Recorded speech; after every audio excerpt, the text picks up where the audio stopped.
한 아내가 멀리 여행을 가면서 냉장고에 쪽지 한 장을 달랑 붙여 놓았는데 이렇게 쓰여 있었습니다. 까불지 마. 가스 조심하고, 불편해도 잘 참고, 지저분하지 않게 청소 잘 해놓고, 마누라한테 전화하지 말 것. 그 쪽지를 본 남편이 그 밑에 이렇게 썼습니다. 웃기지 마.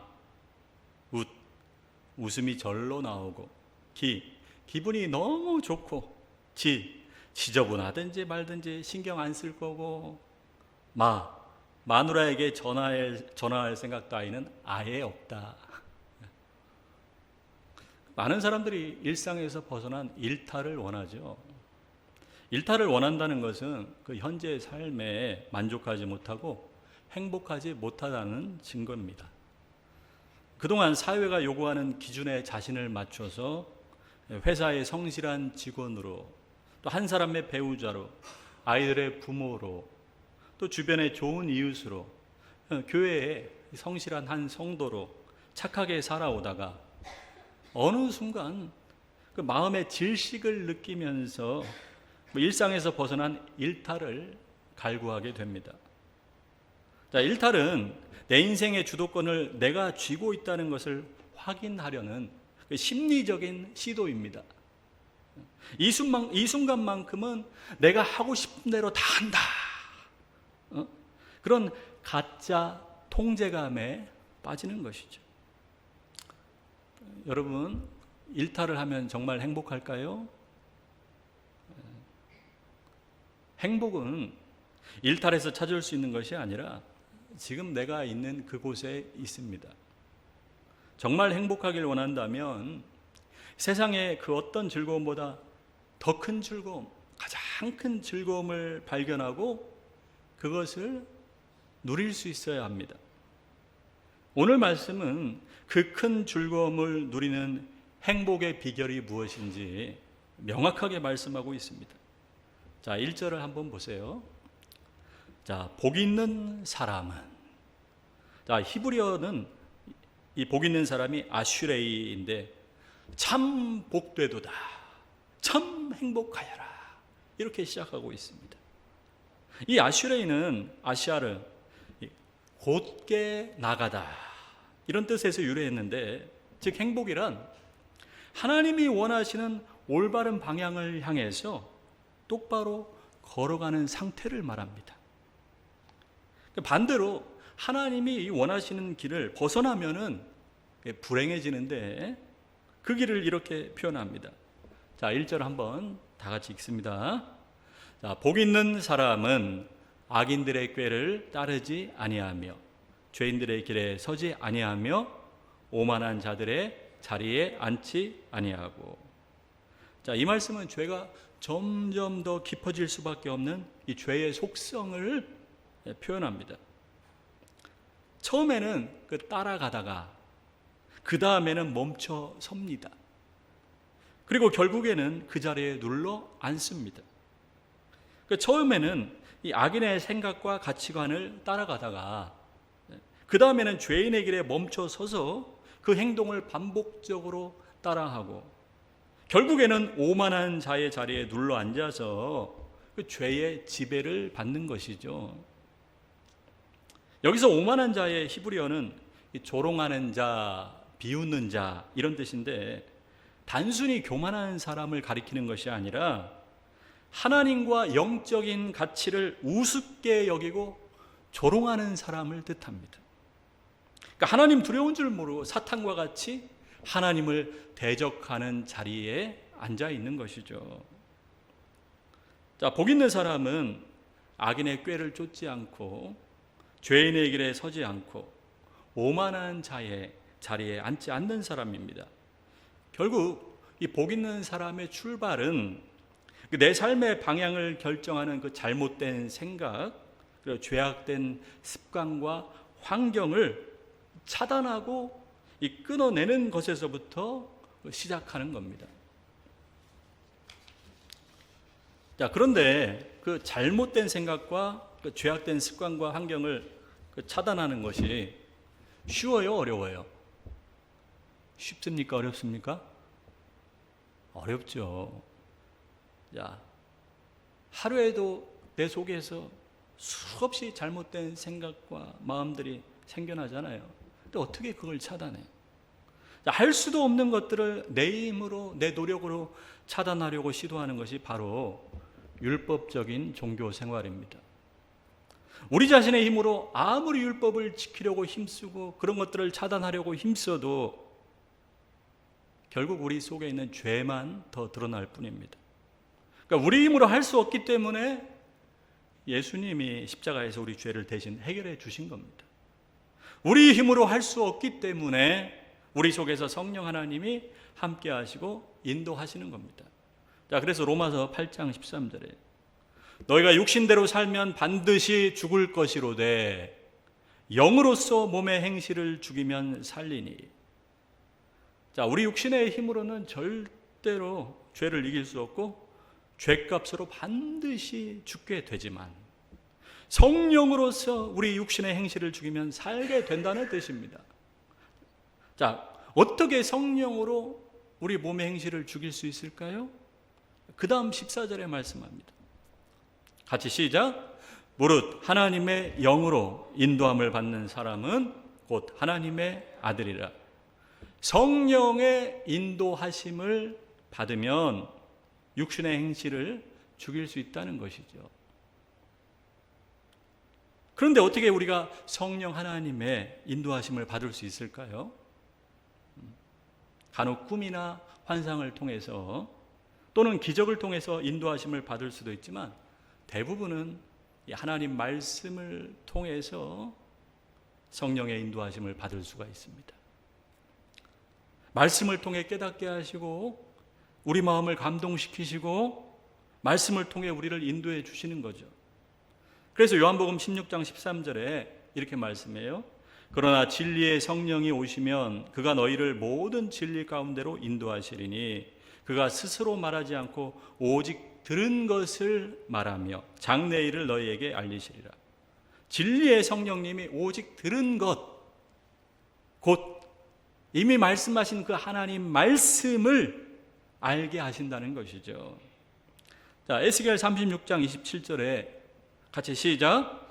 또 내 영을 너희 속에 두어 너희로 내 율례를 행하게 하리니 너희가 내 규례를 지켜 행할지라. 자, 성령을 우리 속에 두어 하나님 말씀을 행할 수 있게 하신다는 거죠. 내 힘으로 내 노력을 할 수 없었던 그것을 성령을 우리 속에 두어 할 수 있게 하신다는 거예요. 이처럼 성령님은 말씀을 통해 우리를 인도하시는데 우리가 그 인도하심을 기쁘게 따르면, 그 성령님의 인도하심을 기쁘게 따르면 잘못된 생각과 죄악된 습관과 환경을 끊어내고 육신의 행실을 죽일 수가 있는 겁니다. 여기서 가장 중요한 것은 하나님 말씀을 많이 읽고 막 열심히 묵상하는 것이 아니라 단 한 장을 읽더라도 어떤 마음으로 하나님 말씀을 읽고 묵상하느냐가 핵심입니다. 자, 억지로, 의무감으로, 책임감으로 내가 집사인데, 내가 권사인데, 내가 성김인데 그런 체면 때문에 하나님 말씀을 읽고 그냥 형식적으로 그렇게 하는 것이 아니라 내 의지와 내 힘으로 하나님 말씀을 지키는 것이 아니라 정말 즐거움과 기쁨으로 하나님 말씀을 통해 그 성령의 인도하심을 받아야 되는 것이죠. 자, 그래서 2절에 그렇게 말씀합니다. 자, 2절 여기서 오직 여호와의 율법을 즐거워하여 그의 율법을 주야로 묵상하는도다. 자, 여기서 율법은 우리에게 짐이 되고 우리 죄를 드러내는 규범으로서의 율법이 아니라 우리를 선하고 복된 길로 인도하시고 가르치시는 하나님의 가르침으로서의 율법입니다. 따라서 율법을 즐거워한다는 것은 하나님의 그 가르침과 뜻을 즐거워한다는 의미입니다. 자, 여기서 즐거워하다의 히브리어는 하페치인데 기뻐하다, 열망하다 이런 뜻이에요. 하나님 말씀이 너무 좋아서 마음 깊이 기뻐하고 가장 큰 즐거움으로 여기는 것이죠. 자, 인간은 무엇인가를 정말로 사랑하면 이전까지 좋아하던 것들을 다 버리게 됩니다. 하나님 말씀을 사랑하면 그 좋아하던 것들을 버리게 되고 저절로 죄에서 멀어지게 됩니다. 자, 여러분 인생에서 가장 좋았던 때가 언제예요? 가장 좋았던 때. 얼굴 표정들을 보시니까 옛날이요.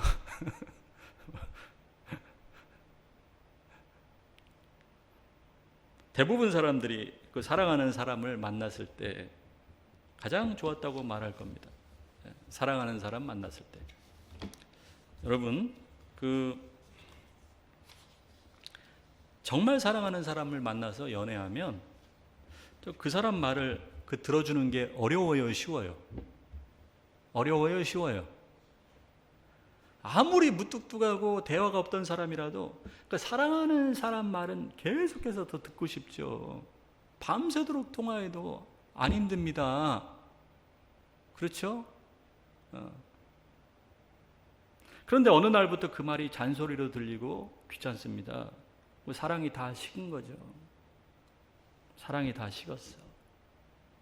마찬가지로 하나님 말씀이 간절하지 않죠. 별로 그렇게 듣고 싶지가 않아. 그냥 들어도 그만이고 안 들어도 그만이고. 사랑이 없는 겁니다. 사랑이 없는 거예요.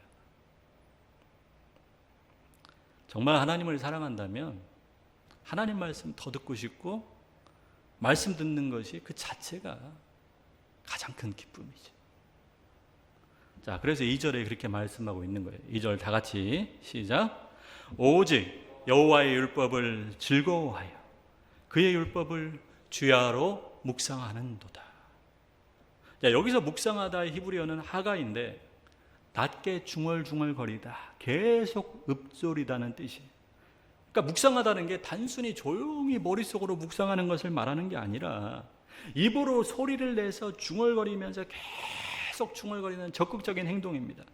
그러니까 하나님 말씀이 즐거워서 밤낮으로 이걸 흥얼거리면서 암송하는 것이죠. 이렇게 매일매일 하나님 말씀을 주야로 암송하면 우리 속에서 놀라운 일이 시작됩니다. 하나님 말씀이 우리 뇌와 연결이 되어서 뇌 속에서 하나님 말씀을 계속 생각하게 되고 뇌 속에 있는 그 하나님 말씀을 통해 우리 말과 행동이 통제되기 시작합니다. 그렇게 하나님 말씀으로 먼저 우리 생각이 변화되고 우리 말과 행동이 변화되고 우리 삶이 변화되어서 결국 우리 인생 전체가 변화되는 것이죠. 자, 그러므로 여러분 정말 하나님 말씀대로 살기 원한다면 반드시 우리가 성경 암송을 해야 되는 거죠. 여러분 암송 안 하니까 어떻게 돼요? 주일날 듣고 다 잊어버리잖아. 그죠? 아무리 은혜 받아도 하루만 지나면 다 잊어버리잖아. 오늘 말씀처럼 하나님 말씀이 즐거워서 주야로 중얼중얼거리면서 암송하면서 그럴 때 우리 속이 그냥 변화가 되는 거예요. 우리 삶이 변화가 되고. 자, 3절 그는 시냇가에 심은 나무가 철을 따라 열매를 맺으며 그 잎사귀가 마르지 아니함 같으니. 자, 시냇가에 심은 나무는 사계절 내내 수분을 공급받기 때문에 비가 오지 않아도 언제나 싱싱하죠.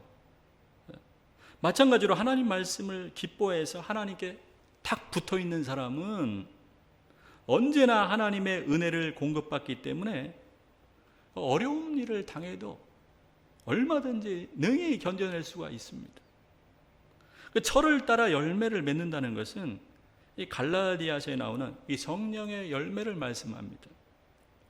사랑, 희락, 화평, 오래 참음, 자비, 양선, 충성, 온유, 절제 같은 이런 예수님 닮은 인격으로 변화되고, 그로 인해서 삶이 변화되고 인생 전체가 변화되는 것이죠.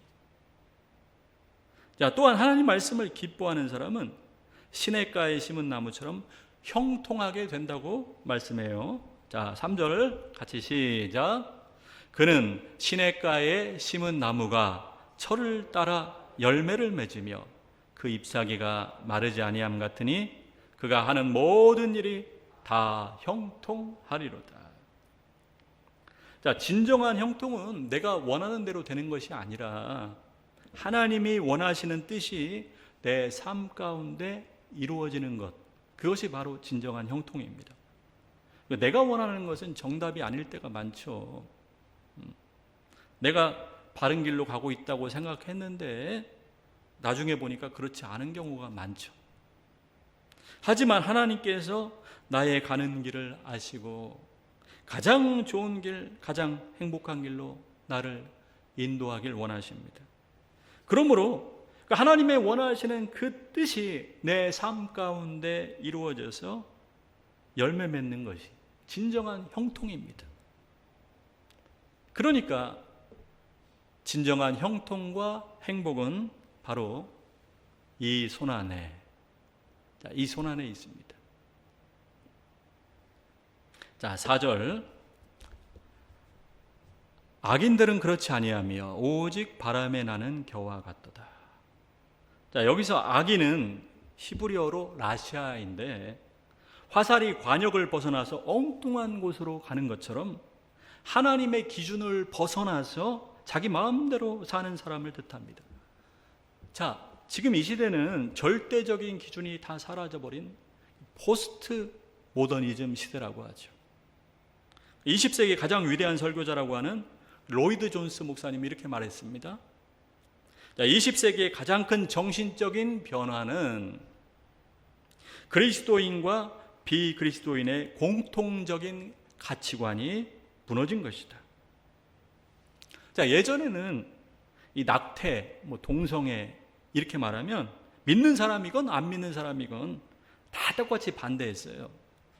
그런데 이제는 그런 공통적인 가치관이 다 무너져 버린 것이죠. 그런데 21세기에 들어서는 이 그리스도인들의 그런 가치관마저 무너져 버리고 세상 사람들과 다 혼합이 됐습니다.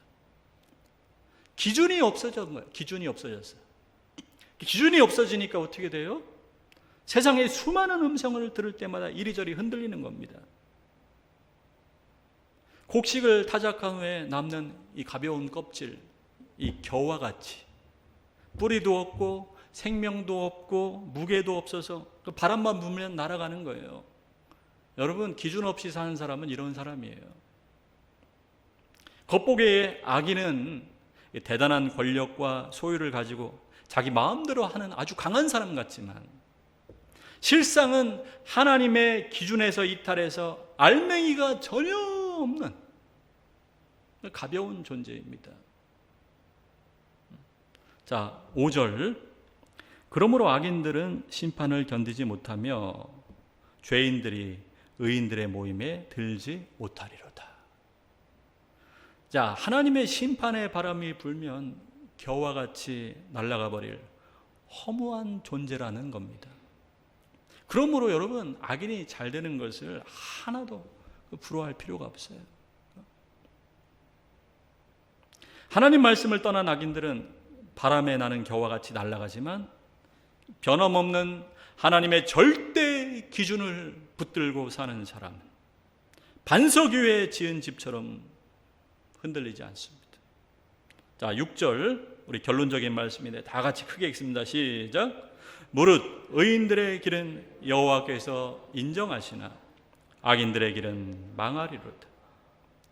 자, 우리 인생에는 두 가지 길밖에 없다는 것을 분명히 말씀하는데 하나님이 인정하시는 의인의 길과 하나님이 외면하시는 악인의 길입니다. 자, 여기에서 인정하시다는 히브리어 야다인데, 야다, 알다라는 뜻이 알다. 단순히 머리로 정보나 사실을 아는 것이 아니라 깊은 관계 속에서 온전히 아는 것을 의미합니다.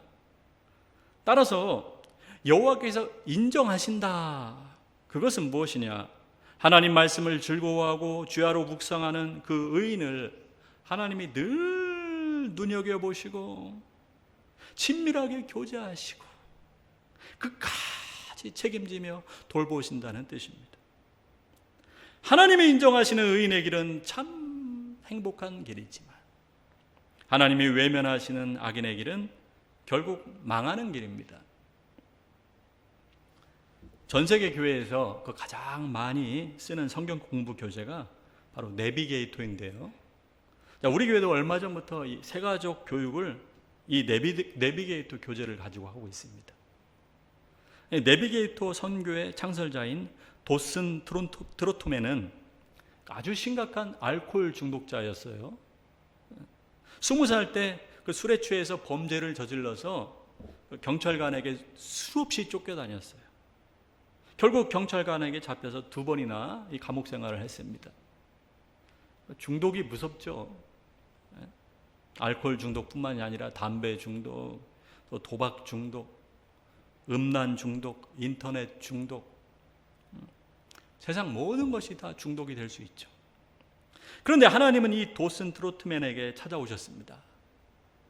그날도 그 술에 취해서 자기 자동차도 찾지 못하고 비틀비틀거리며 걸어가고 있었는데 저기서 경찰이 다가오더니 자기 차 열쇠를 건네면서 이복의 청년, 이렇게 사는 게 좋은가?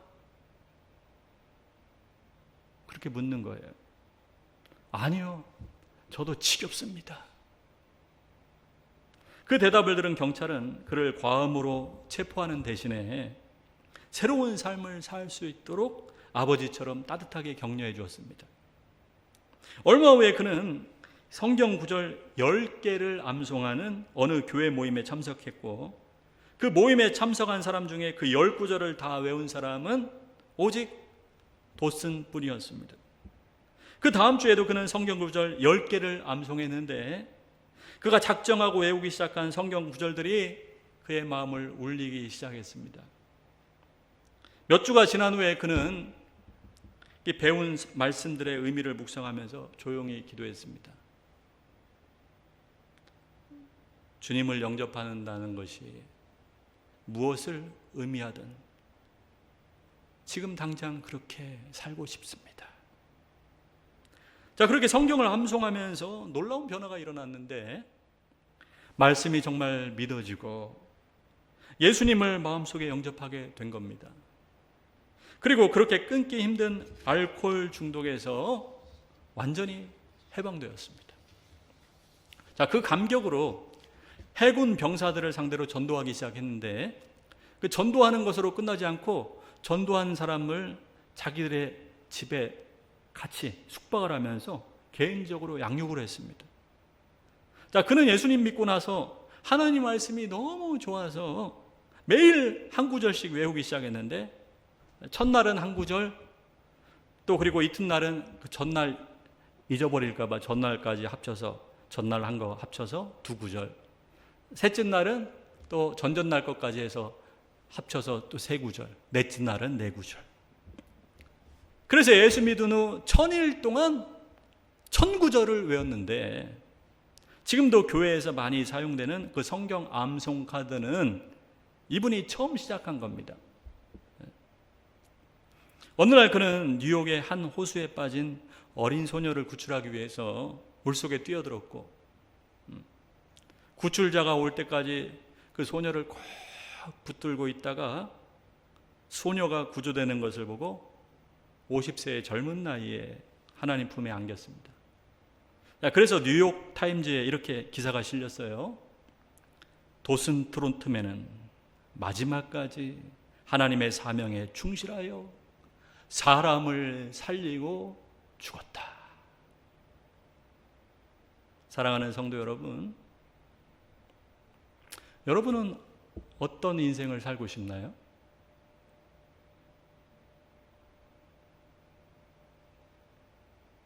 나를 위해 하나밖에 없는 아들까지 내어주실 정도로 나를 사랑하시는 그 하나님 말씀대로 살고 싶지 않으십니까? 정말 그러길 원한다면 말로만 하는 것이 아니라 우리 함께 실천하기 원합니다. 제가 1년 넘게 매주 그 설교 말씀을 만들어서 보내드렸는데요. 자, 올해 초에 2030 비전에서 말씀드린 것처럼 말씀의 은혜가 충만한 교회가 되기 위해서 2단계로 이번 주부터 이 가족 모임 시간에 설교 말씀 한 구절씩 함께 암송하려고 합니다. 오늘 다 못 외우셔도 괜찮아요. 집에 가서 마저 외우시면 돼요. 그 한 구절 가지고 일주일 동안 살아가는 거예요. 이 말씀을 잊지 않고 한 줄 동안 붙들고 살기 위해서 주야로 암송하는데 최소한 주야로 2번, 수시로 하면 좋지만 최소한 2번, 아침에 일어나자마자 1분 동안 외웠던 말씀, 주일날 외웠던 말씀 다시 그 암송하고 기도하고, 또 밤에 잠들기 전에 1분 동안 또 다시 그 말씀 암송하고 기도하고 주무시는 겁니다. 그러니까 오늘 주일날 외웠던 거를 일주일 내내 아침 저녁으로 최소한 2번씩 암송하시고 기도하고 주무시는 거예요. 자, 오늘 말씀을 예로 들면, 자, 오직 여호와의 율법을 즐거워하여 그 율법을 주야로 묵상하는도다. 이렇게 외우고 나서 암송하고 나서 이 말씀 붙들고 간절히 기도하는 것이죠.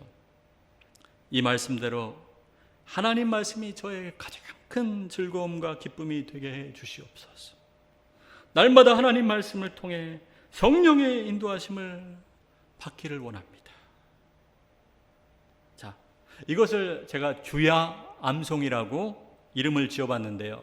오늘 2절에 보니까 주야로 묵상하는 것을 이거를 본따서 주야 암송. 더 많이 해도 좋지만 최소한 아침 저녁으로 1분씩만 투자해서 여러분 암송하고 기도하시기 바랍니다. 자, 오늘 시편 1편은 악인의 길과 의인의 길이 갈라지는 명확한 기준이 무엇을 우리 속에 끊임없이 흘려보내고 있는가에 따라서 결정된다고 말씀합니다. 그 속에 세상 것들을 흘려보내는 사람은 세상 가치관에 물들고 악인의 꾀를 따라가게 되어서 나중에는 죄인의 길에 서게 되고 결국에는 오만한 자의 자리에 눌러앉게 되는 겁니다. 처음에는 잘 되는 것 같아도 결국에는 바람에 나는 겨와 같이 날아가게 됩니다. 그러나 하나님 말씀을 기뻐해서 그 하나님 말씀을 속으로 계속 흘려보내는 사람, 말씀이 머릿속에서부터 흘러넘쳐서 가슴을 적시고 그 입술과 손과 발과 모든 삶을 적시게 됩니다. 사랑하는 성도 여러분, 언제까지 뇌 속에 세상에 잡다하고 더러운 것들만 가득 채워 넣으시겠습니까? 하나님 말씀이 기뻐서 주야로 묵상함으로 그 시냇가에 심은 나무처럼 목마르지 않고 저를 따라 열매 맺는 그 아름답고 행복한 인생이 되시기를 간절히 축원합니다.